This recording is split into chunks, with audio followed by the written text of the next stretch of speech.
안녕하십니까, 오은공사입니다. 오늘도 저와 함께 레마 성경 공부를 시작하도록 하겠습니다. 레마 성경 공부는 용어 분석 성경 공부로 헬라어로 액티데미, 영어로 오버랩 기법, 줄여서 넷기법이라고 합니다. 오늘 저와 함께 나갈 부분은 이사야서에서 말하는 본질을 이렇게 말씀을 드리도록 하겠습니다. 먼저 이사야서를 나가기 전에 선지서, 예언서에는 대선지서와 소선지서 이렇게 나눠지는데, 대선지서는 4개로 되어 있습니다. 그래서 대예언서죠. 이사야서, 에레미야서, 에스겔서, 다니엘서. 그리고 소선지서는 12개로 이렇게 되어 있는데, 호세아로부터 말라기까지를 선지서라고 합니다. 여기서 도대체 말하는 본질은 뭐냐? 겉으로 나타나는 표면적인 것이 아니라 그 속으로다 속해있는 내면적인 것, 그 본질, 그거에 대해서 잠깐 언급을 하고 이사야서를 설명하도록 하겠습니다. 이사야서 조금 이따 설명을 드리겠지만, 이사야서는 출바벨론과 천년왕국과 그리고 천당에 대한 내용들을 설명하는 것이 이사야서입니다. 이따 다시 한번 설명을 드리도록 하고, 그리고 에레미야서는 바벨론 멸망에 대해서 다루거든요. 물론 다른 데서도 다르지만 특히 에레미야서에서는 이 부분을 특히 강조를 하고 있습니다. 그래서 바벨론에 대해서 계시록 17, 18장 바벨론에 대한 이야기가 나오잖아요. 에레미야서를 이해해야 됩니다. 왜 바벨론이 멸망했는지에 대해서 아주 자세하게 에레미야서에서는 이렇게 설명을 하고 있고, 에스겔서에서는 새 계명과 새 율법을 줍니다. 왜 새로운 율법과 새 계명을 줬느냐 이거죠. 모세의 율법을 폐하게 돼요. 에스겔서에서 모세의 계명이 폐해집니다. 그리고 새로운 율법과 새로운 계명이 주어지거든요. 근데 왜 주어졌느냐? 천년왕국 때 쓰여질 그 율법과 계명입니다. 그러니까 천년왕국 때 지켜질 율법과 계명이 에스겔서에서 바로 주어진다. 그 내용을 쓰는 것이 에스겔서입니다. 그리고 계시록 13장에 보면은 적그리스도가 나오지요. 666 적그리스도 이렇게 나오는데, 이 적그리스도가 과연 누구냐, 그거에 대해서 다루는 것이 다니엘서입니다. 결론적으로 말씀을 드리면 시리아의 8대 왕 데오스 에피파네스 안티오쿠스 4세, 이 사람이 적그리스도예요. 666이라 이거죠. 그거에 대한 적그리스도에 대한 설명이 나오는 것이 바로 다니엘서입니다. 그리고 소선지서는 표면적으로 이렇게 나타난 건 바벨론 프로에 뭐 여러 가지 당부하고 예언하고 그런 거죠. 그러나 그게 아닙니다. 천년왕국에 대한 이야기예요. 그것도. 그리고 특별히 학개서 같은 경우는 성전 건축에, 스룹바벨 성전 건축, 바벨론 프로 이후에 스룹바벨 성전 건축에 공헌했던 사람이 학개 선지자잖아요. 근데 이 학개 선지자, 학개서에서 도대체 그러면 무슨 성전을 말을 하고 있느냐? 진짜 성전이 뭐냐? 그 성전에 대한 본질을 다루고 있어요. 성전은 이렇게 됩니다. 솔로몬 성전, 스룹바벨 성전에 공헌했던 사람이 학개잖아요. 그리고 헤롯 성전. 그 다음에 이제 종말의 때, 사람들이 보통 종말의 때 제4성전, 이렇게 예루살렘 성전이 건축이 된다 이렇게 하는데, 그게 아니에요. 그게 아니라 천년왕국 때 제4성전이 건축이 됩니다. 그 제4성전 건축에 대한 이야기, 그게 바로 학개서입니다. 이런 내용들이 이렇게 다뤄지고 있다. 그러니까 표면적으로는 스룹바벨 성전 건축에 대한 이야기를 학개가 하고 있지만, 그건 표면적입니다. 그 본질, 그 속의 내면적인 부분은 뭐냐면 천년왕국 때 제4성전이 건축될 거다. 그 이야기를 하는 것이 바로 학개서라는 걸 여러분들이 기억을 해야 됩니다. 이사야서에 대해서 제가 말씀을 드린다고 그랬죠. 자, 출애굽이라는 게 있습니다. 엑스도스, 헬라어로 엑스도스라고 그래요. 출애굽을 탈출하는 걸. 그리고 애굽에서 탈출했다고 출애굽이죠. 그때 지도자가 누구였죠? 뭐 모르는 사람, 안 믿는 사람들 다 알죠. 모세였죠. 모세가 목자이며, 모세가 그때 그리스도의 역할을 했습니다. 지도자라 이거죠. 마찬가지로 이사야서에서 다루고 있는 것은 뭐냐면, 이제 출애굽을 했던 것처럼 출바벨론을 한다 이 말이에요. 출바벨론. 자, 여러분 그 역사적으로 출바벨론 할 때 바벨론에서 탈출했다 이거죠. 바벨론에서 엑스도스 이 탈출을 했는데 이때 탈출했을 때 그 지도자가 누구였습니까? 총독이 누구였느냐 이거죠. 유대 총독이. 그때 유대 총독은 다윗의 후손인 스룹바벨이죠. 그 마태복음에도 스룹바벨 나오지 않습니까? 그 예수님 조상 설명할 때 그 스룹바벨이 유대 총독으로 다 바벨론 탈출할 때 백성들이 이끌고 나와요. 그리고 제사장은 그때 누구였냐면 여호수아라는 사람이 제사장이었습니다. 이게 이제 표면적으로 나타나는 출바벨론이거든요. 그래서 스룹바벨의 인도를 받아가지고 가나안 땅 와서 거기다 성전을 건축하게 됐잖아요. 그게 스룹바벨 성전입니다. 그래서 스룹바벨 성전이라고 하는 거예요. 스룹바벨이 건축했기 때문에. 자, 이게 표면적으로 역사적으로 나타난 그 출바벨론입니다. 그런데 이사야서에서는요, 이 출바벨론은 그렇게 말하지 않고 있습니다. 분명히 역사적으로 표면적으로 나타나는 건 뭐예요? 스룹바벨이에요. 제사장 여호수아하고 그들의 인도를 받아가지고 바벨론에서 바벨론에서 나왔죠. 그래서 허락을 받고 나와서 가나안 땅에 들어갔죠. 그게 역사적인 겁니다. 근데 이사야에서는요, 이 출바벨론 할 때 그 목자, 모세와 같은 그 목자, 그 지도자가 스룹바벨이 아니라는 겁니다. 고레스라고 나오고 있어요. 고레스. 여기에 굉장히 중요한 의미가 있는 겁니다. 예?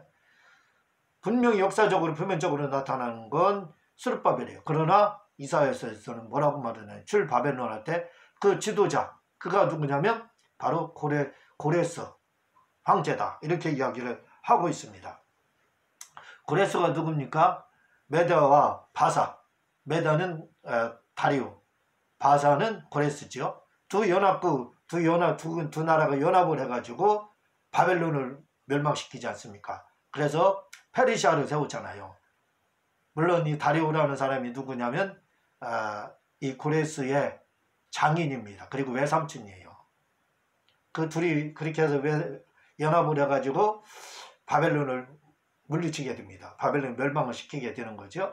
이 고레스를 향해서 이사야서에서는 바로 스룹바벨이라 하고 있습니다. 다시 말하면 모세와 같은 사람이다, 이렇게 이야기하고 있는데, 그를 뭐라고 그랬냐면 출바벨론을 누가 이스라엘 백성을 데리고 바벨론 했느냐, 출바벨론 했느냐, 고레스가 그 일을 했다고 이렇게 말합니다.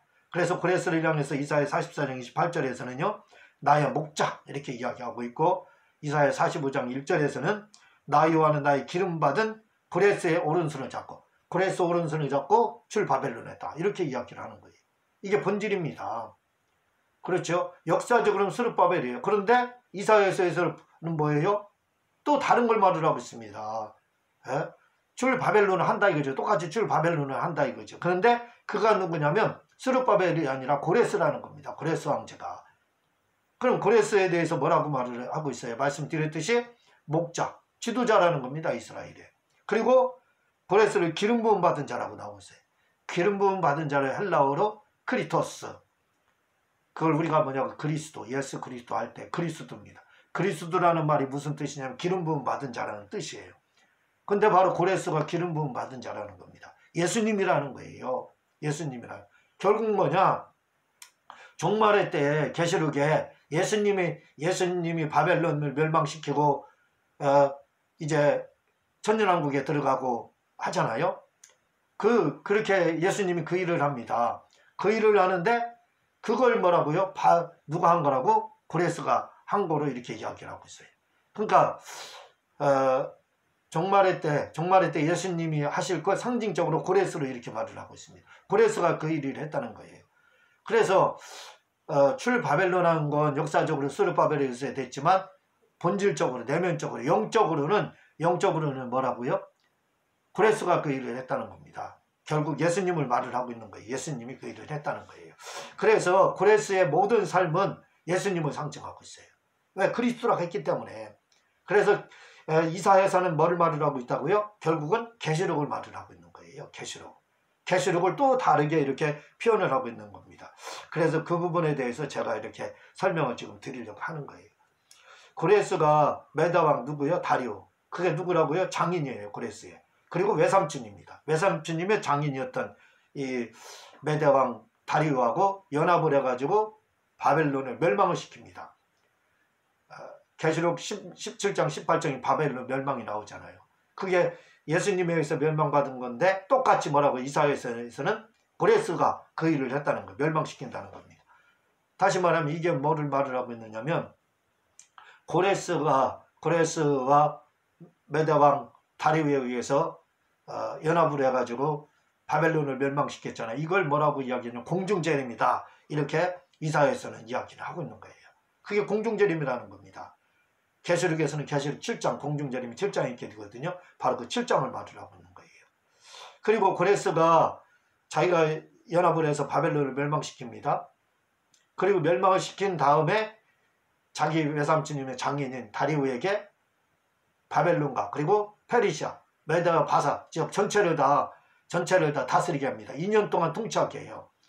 그 2년 동안 통치하고 자기는 어디 가느냐 고레스는 정복전쟁에 나가게 됩니다. 이렇게 2년 동안 다리우가 통치하고 정복전쟁 나가서 나갔잖아요. 이 기간은 뭐라고 하냐면 공중 혼인잔치 기간이다. 이렇게 이야기를 하는 거예요. 계시록에서는. 공중 혼인잔치 기간이다. 이렇게 이야기하는 거예요. 그리고 이제 고레스가 돌아옵니다. 바사왕이죠. 돌아와서 페르시아의 초대왕이 돼요. 돌아와서 삼촌으로부터 이제 왕이 물려받고 그래서 페르시아의 이제 일대 초대왕이 되거든요. 이걸 뭐라고 하냐면 지상재림이다. 이렇게 말을 하는 계시록 19장에 해당하는 거예요. 지상재림이다. 이렇게 이야기하는 겁니다. 그러니까 이사야서는 뭐예요? 결국 계시록을 이야기하고 있다 이거지요. 그러니까 이사야서의 본질은 뭐냐? 고레스가 그리스도라 이거죠. 예수님과 똑같은 일을 예수님이라 이거예요. 그래서 예수님이 하신 모든 걸 계시록 했던 모든 것을 상징하고 있는 거예요. 고레스가 이사야서는. 그래서 그가 초대 황제 된 걸 지상재림. 계시록 19장에 해당한 거죠. 그리고 고레스가 황제 되던 해 1년 황제 되던 그 해입니다. 되던 그 1년 그해 주전 538년인데 그때 칙령을 내려요. 그래서 포로를 귀환하게 됩니다. 이스라엘 포로들이 고향으로 다시 돌아가게 된다 이거죠. 이걸 계시록 16장에서는 대접장이라고 합니다. 대접장. 네? 이때 무슨 일이 일어나냐면 이사야 35장 6절에서 7절 보면 그때 저는 자는 사슴같이 될 것이며 말 못하는 자의 혀는 노래하리니 이는 광야에서 물이 솟겠고 사막에서 시내가 흐를 것입니다.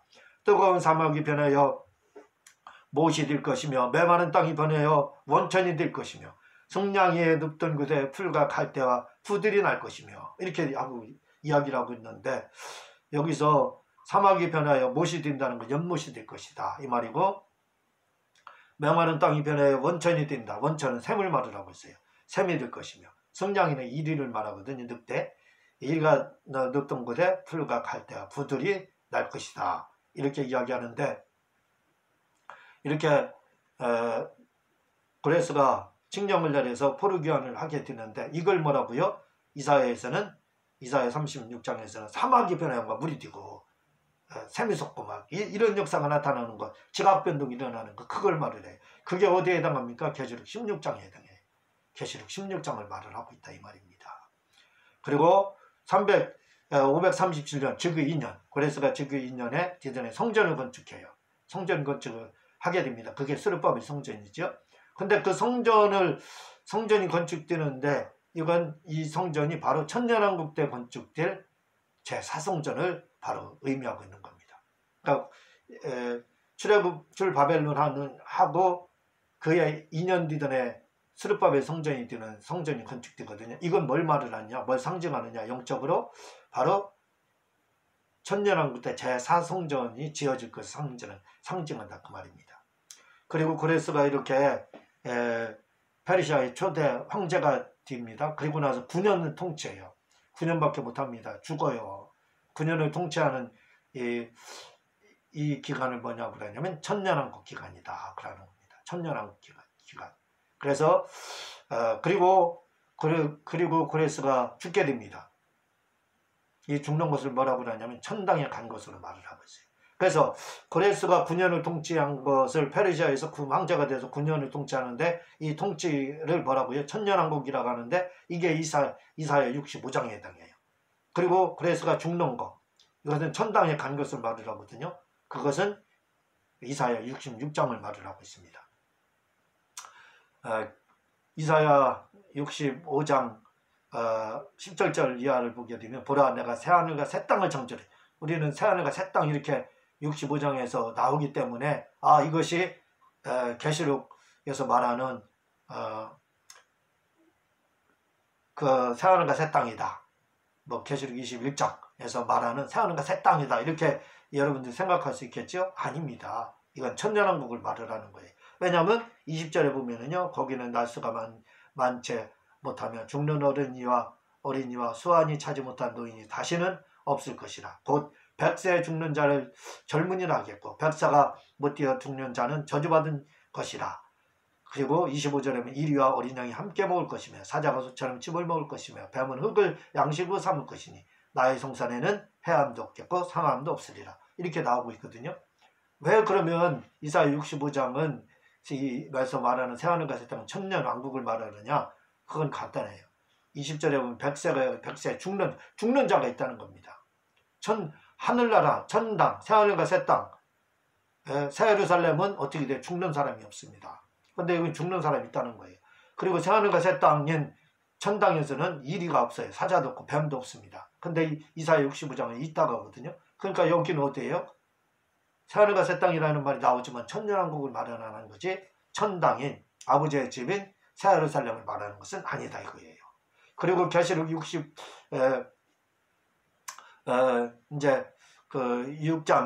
해당하는 부분이 있죠. 계시록 66장 21절에 보면 나 여호와가 말하느라 나의 지을 새하늘과 새 땅이 내 앞에 항상 있을 것 같이 너희 자손도 너희 이름이 항상 있으리라. 이렇게 이야기하고 있는데 여기서 새하늘과 새 땅 66장에서 말하는 새하늘과 새 땅은 바로 천당 아버지의 집 새하늘과 새 땅을 말을 하고 있습니다. 자, 이게 그러니까 여러분들이 이사야서에는 본질을 말을 한다는 거 기억을 해주시기를 바랍니다. 표면적으로 나타나는 건 스룹바벨이죠. 그렇지만 이사야서에서 말하는 것은 계시록을 말을 하고 있다. 그게 이사야서의 본질입니다. 여러분들이 이 사실을 꼭 기억을 해주시기를 바랍니다. 감사합니다.